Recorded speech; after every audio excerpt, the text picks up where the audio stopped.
Good afternoon all.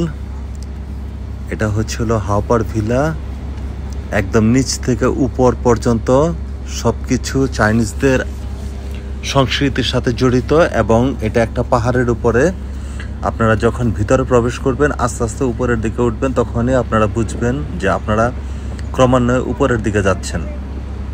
আর প্রচুর গরম, একে তো হিল এরিয়া, আর দুই হচ্ছিল প্রচণ্ড গরম। আর আসার জন্য একদম সহজ উপায় হলো আপনার হাওপার ভিলা এমআরটি। জাস্ট এমআরটির থেকে 1 মিনিটের রাস্তা, এমআরটির থেকে বের হলেই এটা দেখতে পাবেন। এবং মোটামুটি একটা সুন্দর জায়গা, চমৎকার জায়গা হাওপার ভিলা।